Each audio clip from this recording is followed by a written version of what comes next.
Number 5 का question number 49 पढ़ेंगे। अनुकूलित अनुक्रिया का सिद्धांत क्या है। इसे मैंने आपको प्रीवियस क्वेश्चन में शॉर्टकट में बता भी दिया था कि अनुकूलित अनुक्रिया क्या होती है।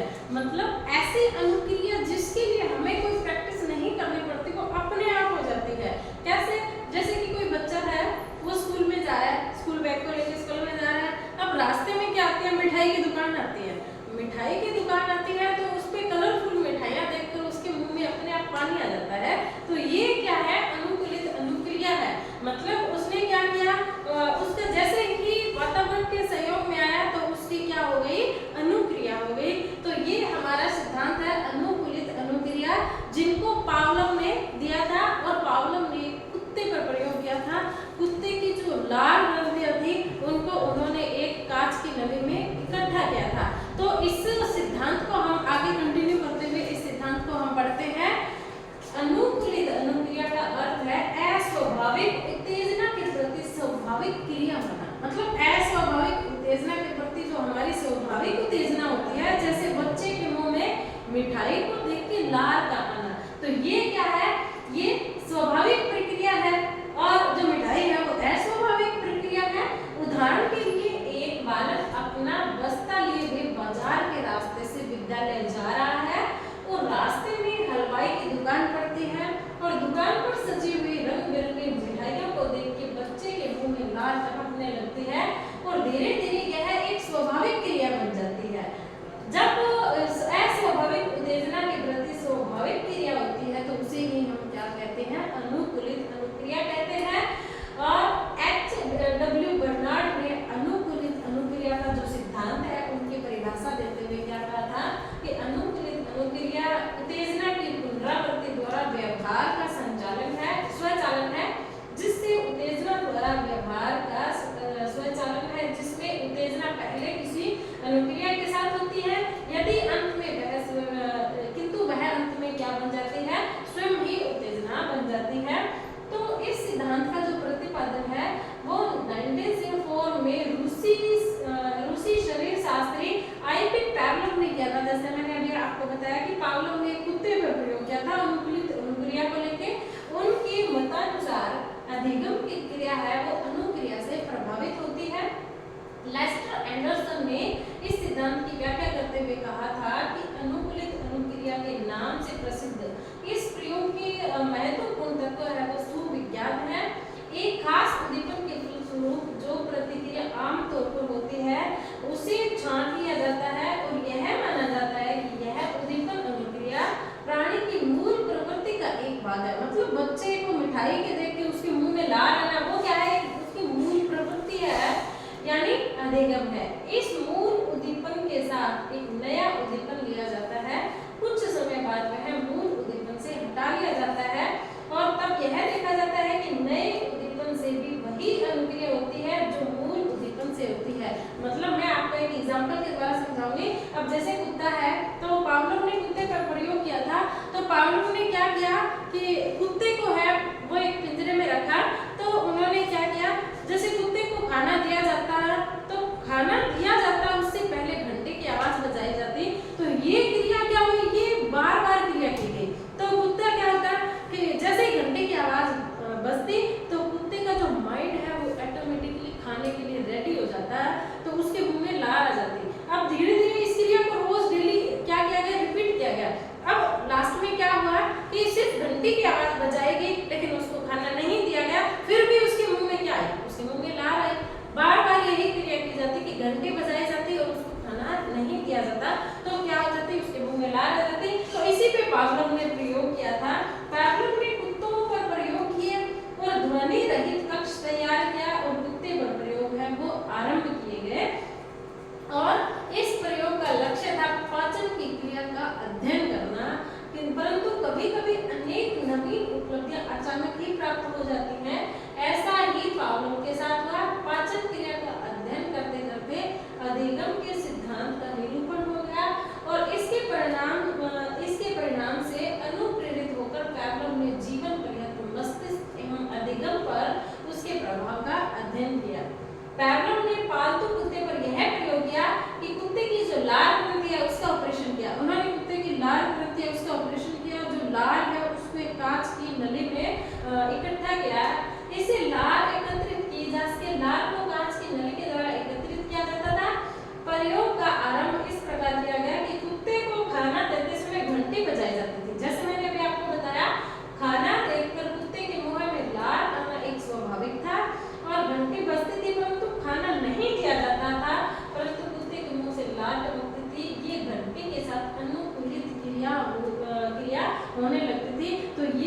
होती है? अनुकूलित अनुक्रिया होती है टाइम के अकॉर्डिंग अपने आप ऑटोमेटिकली क्रिया संपन्न होती है।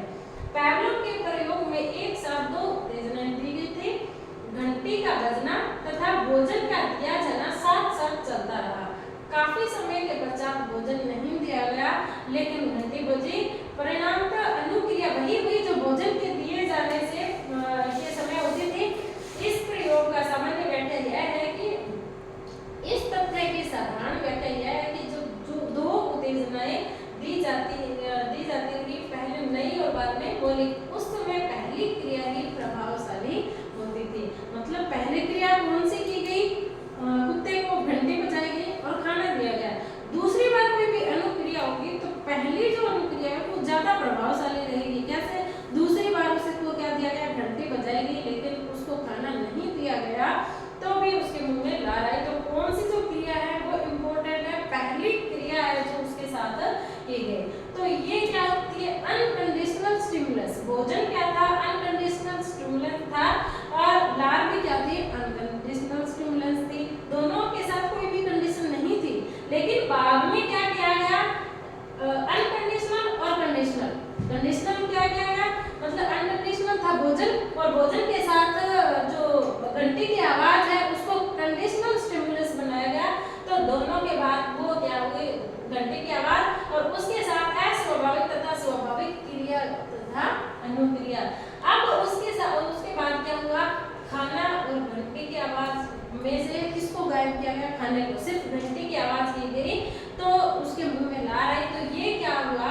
अस्वाभाविक क्रिया तथा घंटी की आवाज और लार क्या बनी? स्वाभाविक प्रक्रिया बन गई।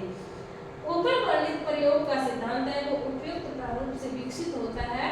इसकी पिल्सबरी ने कहा है कि अनुकूलित अनुक्रिया को मान लेने पर भावों और उद्वेगात्मक प्रक्रियाओं के उत्तेजक को किसी अन्य उत्तेजक में परिवर्तित किया जा सकता है।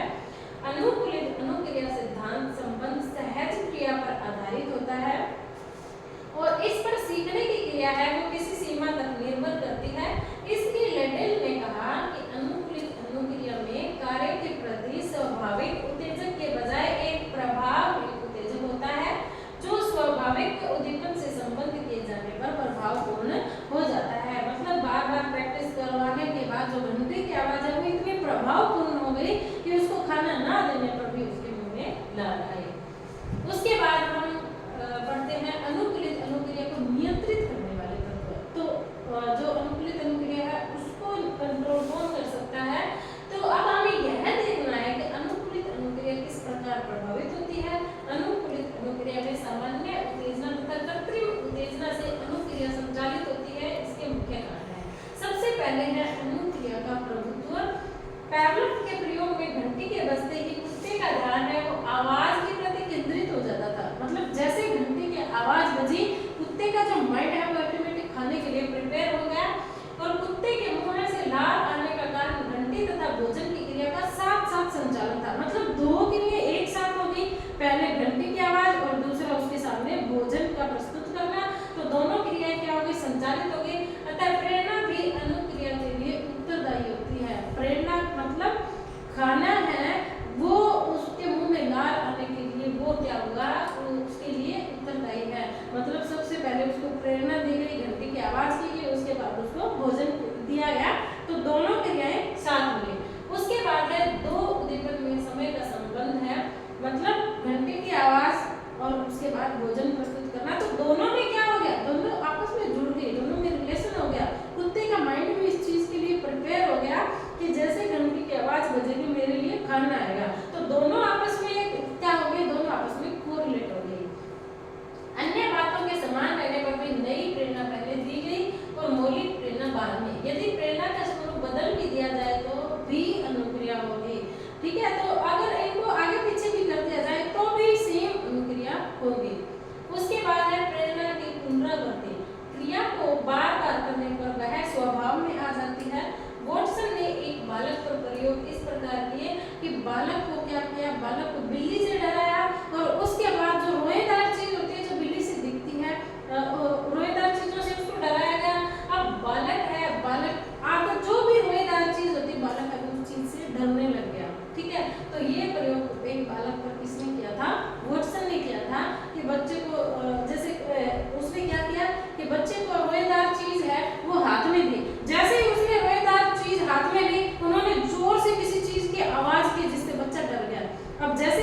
वो रोएदार चीज को अपने हाथ में लेता तो वॉटसन ने क्या किया, जोर से आवाज करता तो वो बच्चा उस चीज से डरता। अब वो उस चीज का डर है वो उसके मन में इतना बैठ गया कि वो उस चीज से बहुत ज्यादा डरने लगा। तो उन्होंने क्या किया था, दोनों चीजों को कोरिलेट किया था, रोएदार चीज थी और उसके साथ बहुत तेज आवाज की तो वो बच्चा उस चीज से डरने लगा। उसके बाद है भावात्मक पुनर्गलन। प्रेरक जितने अधिक शक्तिशाली होंगे उतनी ही अधिक अनुक्रिया होगी। प्रेरणा तथा उत्तेजना के मध्य जितने अधिक शक्तिशाली प्रेरक होंगे उतने ही प्रभाव स्थायी होंगे। मतलब प्रेरणा जितनी स्टिक होगी उसका प्रभाव है वो उतना ही अच्छा देखने को मिलेगा। उसके बाद हम देखते हैं अनुकूलित अनुक्रिया के प्रभावक प्रतिकारक कौन कौन से हैं। अनुकूलित अनुक्रिया पर अनेक प्रभावक तत्व योग देते हैं, वो कौन कौन सी है। सबसे पहला है अभ्यास।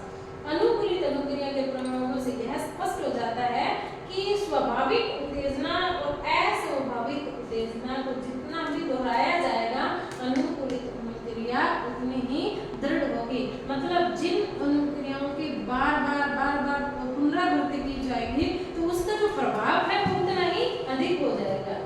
उसके बाद हम देखते हैं समय। अनुकूलित अनुक्रिया के संपादन में समय प्रतिकारक अधिक योग देते हैं। मूल उत्तेजना तथा संबंधित उत्तेजना में कितना समय दिया जाता है उस समय का प्रभाव एवं दृढ़ता परिलक्षित होगी। समय के अंतर्गत समकालिक समय और इसके अंतर्गत मूल उत्तेजना में 5 सेकंड के पश्चात समय दिया जाता है और उसके बाद है विलंब। उस समय मूल उत्तेजक से 5 सेकंड पहले दिया जाता है और ट्रेस उस मूल उत्तेजना से पहले दिया जाता है एवं मूल उत्तेजना के पश्चात घटा दिया जाता है। बैकवर्ड उस मूल उत्तेजना से पहले दिया जाता है और अनुक्रिया के समय हटा दिया जाता है। तो ये चीज होते हैं टाइम भी बहुत इंपॉर्टेंट योगदान देता है। अब जैसे कुत्ता है, कुत्ते के सामने घंटी बजने के बाद खाना उसको दिया गया, लेकिन वो टाइम क्या है उसका फिक्स है, घंटी बजती है उसको खाना देना। लेकिन अगर वो टाइम फिक्स नहीं होगा कि उसको घंटी बजने के बाद 5 मिनट में खाना दे रहे हैं, उसके बाद अगले दिन हम उसको 15 मिनट के बाद खाना दे रहे हैं, उससे अगले दिन हम उसको 2-3 सेकंड के बाद खाना दे रहे हैं, तो वो इतना प्रभावशाली नहीं होगा। अगर टाइम है वो उसका डिसाइड होगा तो उसका प्रभाव है वो उस पर सबसे ज्यादा होगा। तो इसलिए टाइम का डिफरेंस है वो सेम होना जरूरी है। उसके बाद है बाहरी बाधाएं। प्रयोग के समय यदि अस्वाभाविक और स्वाभाविक उत्तेजना के समय हुई अनुक्रिया के मध्य बाहरी बाधा होती थी तो कुत्ता अधिक समय लेता था। पैवलोव ने ऐसा अनुभव किया कि तीसरी वस्तु होने पर उत्तेजना की जो अनुक्रिया है वो विलंब से होती थी। मतलब उसका जो ध्यान है वो तीसरी चीज पे चला गया तो उसकी जो पहले जो अनुक्रिया है उसमें क्या लगेगा, उसको टाइम लगेगा। उसके बाद है प्रेरक मोटिव। यदि विषय की प्रेरणा देने वाली अनुकूलित अनुक्रिया है तो वह क्या होगी, शीघ्र संपन्न होगी।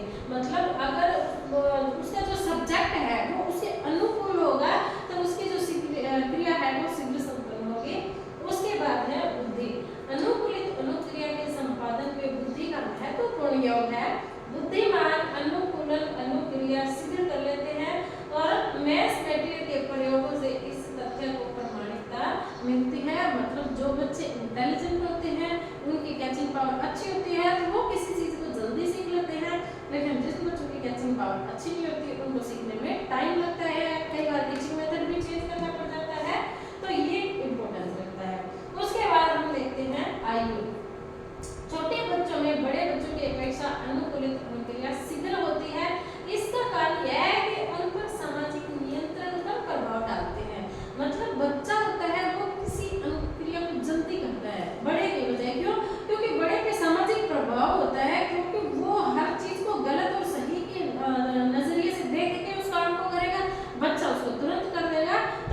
क्रांति मच गई और अनेक मनोवैज्ञानिकों ने इस सत्य का निरूपण करने के पर प्रयोग किए। और सामान्य रूप से अनुकूलित अनुक्रिया का सामान्यीकरण इस प्रकार है। मूल उत्तेजना के साथ साथ कुछ दिन के पश्चात अस्वाभाविक उत्तेजना देने वाले अन्य वस्तुओं के प्रति वैसे ही अनुक्रिया होने लगती है जैसी मूल उत्तेजना के साथ होने वाली अनुक्रिया होती है। दूसरा है जे.पी. वॉटसन ने भी इस प्रकार के प्रयोग किए। उन्होंने यह निष्कर्ष निकाला कि भय एक परिस्थिति से दूसरी परिस्थिति में चला जाता है और उसने अल्बर्ट नामक बच्चे पर प्रयोग किया था। उसके समक्ष सफेद बालों वाला चूहा खेलने के लिए लाया गया और बच्चा खेलने लगा तो पीछे से जोर की आवाज की गई, बच्चा डर गया, इसलिए बार-बार दोहराया गया। तो इसका परिणाम यह हुआ कि बालक चूहे के साथ साथ जो भी रोएदार चीजें उसके सामने आती है उसे डरने लगा। मतलब वो दोनों चीजें हैं, वो एक परिस्थिति है, वो दूसरी परिस्थिति से अपने आप जुड़ गई। तो बच्चे को अगर कोई रोएदार चीज दी गई, पीछे से जैसे को खेलने लगा, जोर से आवाज की गई, तो वो क्या हो गया, उसे डरने लग गया। अब वो क्या होगा, ये क्रिया बार-बार होगी तो उस चीज जैसे सिमिलर चीजें जो भी दिखेंगे वो उन चीजों से डरेगा। तो दोनों परिस्थितियां क्या होगी, उसके लिए समान हो गई। सामान्य रूप से यह देखा जाता है कि गांवों, नगरों और बालकों को साधुओं और सिपाहियों से डराया जाता है। तो क्या होता है, जो सिटी में रहने वाले बच्चे हैं तो उनको क्या, जो साधु वगैरह होते हैं उनसे दूर रखा जाता है, उनसे डराया जाता है। तो वो उनके जैसे कपड़े मात्र देखते ही डरने लग जाते हैं। अब उनके जैसे कपड़े अगर नॉर्मल आदमी ने भी पहने हैं तो वो उससे डरते हैं। तो बाद में बालक साधु और सिपाहियों जैसे कपड़ों को देखने मात्र से ही डरने लग जाते हैं। तो वो क्या हो गए, उनकी जो परिस्थितियां हैं वो क्या हो गई, समान हो गई। अनुकूलित अनुक्रिया की आप क्या करते हैं, इसकी आलोचना है, इसका क्या क्रिटिसिज्म है वो हम देखते हैं। यांत्रिकता पर बल, यह सिद्धांत मनुष्य को एक यंत्र मानकर चलता है और यह स्पष्ट है कि मानव एक मशीन नहीं है, क्योंकि उसमें फीलिंग्स होती है, चिंतन होता है, कल्पना होती है आदि के आधार पर अपनी क्रियाओं का संचालन करता है। यह मत चिंतन तथा तर्क के आधार पर की गई क्रियाओं का विश्लेषण नहीं करता है। तो ये इसकी सबसे बड़ी आलोचना थी। यांत्रिकता पर बल मतलब मनुष्य को एक मशीन के समान बताया गया था, तो ये सही नहीं है, क्योंकि मनुष्य में फीलिंग्स होती है तो वो यांत्रिकता पर उसका कोई रिलेशन नहीं होता है। उसके बाद है अस्थायित्व। अनुकूलित अनुक्रिया में अस्थायित्व होता है। सामान्यतः यह देखा जाता है कि जिस प्रकार निरंतर अभ्यास से वह क्रिया दृढ़ हो जाती है, उसी प्रकार यदि उत्तेजना के संबंधों को शून्य कर दिया जाए तो धीरे धीरे वह अनुक्रिया प्रभावहीन हो जाएगी। अब जैसे धीरे धीरे अगर कुत्ते को घंटी बजाने पे खाना दे रहे हैं, उसके मुंह में लार आ रही है, तो धीरे धीरे अगर हम केवल घंटे बजाएंगे, उसको खाना नहीं देंगे, तो एक टाइम ऐसा आएगा कि उसकी अनुक्रिया होनी बंद हो जाएगी। मतलब किसी चीज का अगर रिपीटेशन चलेगा तो वो क्रिया जारी रहेगी, लेकिन अगर वो क्रिया जारी नहीं रही तो उसका रिजल्ट कुछ भी नहीं आएगा। उसके बाद है बालकों तथा पशुओं पर प्रयोग है। यह मत बालकों तथा पशुओं के लिए नए प्रयोगों पर स्पष्ट हुआ है। प्रौढ़ तथा परिपक्व मनुष्यों पर इसका प्रभाव नहीं पड़ता है। मतलब ये जो इन्होंने प्रयोग किए थे वे सिर्फ बच्चों पर काम करते हैं, प्रौढ़ पर काम नहीं करते हैं। तो उसके बाद है अनुकूलित अनुक्रिया की शिक्षा। अनुकूलित अनुक्रिया का आधार क्या है, व्यवहार है। और व्यवहारवाद पर किसने बल दिया था, वॉटसन ने। वॉटसन ने अनुकूलित अनुक्रिया के आधार पर यही कहा था कि मुझे कोई भी बालक देगा, मैं उसको कुछ भी बना सकता हूँ। क्यों? क्योंकि वह शक्ति के विकास में अनुकूलित अनुक्रिया को विशेष महत्व देते हैं कि हमने जैसे बच्चे को बना दिया, जैसे बच्चे को हम बनाना चाहते हैं हम वही बना सकते हैं। तो विद्यालय में इस मत का विनियोग है वो सरलता से किया जा सकता है। तो पहला है स्वभाव निर्माण। अनुकूलित अनुक्रिया है वो धीरे धीरे स्वभाव बन जाती है और स्वभाव का मानव जीवन में विशेष महत्व है। इस अनुक्रिया से समय की बचत होती है तथा कार्य में स्पष्टता आ जाती है। बार बार किया गया कार्य आदत बन जाता है। और पैवलोव ने अनुक्रिया के अनुकूलन का शैक्षिक महत्व प्रकट किया है। पैवलोव के अनुसार प्रशिक्षण पर आधारित विभिन्न प्रकार की आदतें, शिक्षा तथा अन्य अनुशासन अनुकूलित अनुक्रिया की श्रृंखला के अतिरिक्त कुछ भी नहीं है। तो इन्होंने क्या कहा था कि कोई चीज है वो बार बार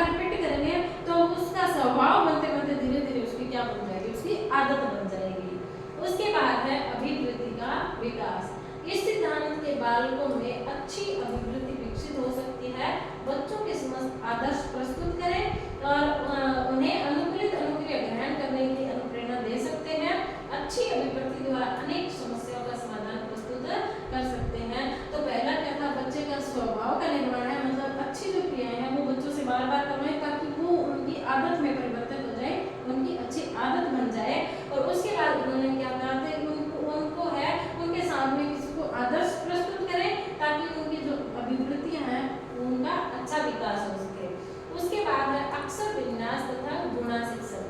इस सिद्धांत के अनुसार बच्चों में अक्षर विन्यास एवं गुणा का विकास किया जा सकता है। इस सिद्धांत के अनुसार अभ्यास पर अधिक बल दिया जाना आवश्यक है। अब जैसे हम बच्चों को अक्षर विन्यास जैसे अपने मल्टीप्लाई सिखाते हैं, काउंटिंग सिखाते हैं, ठीक है, या टेबल वगैरह सिखाते हैं, तो ये इनके लिए सबसे जरूरी क्या है, उनको बार बार उनको अभ्यास करवाना जरूरी है।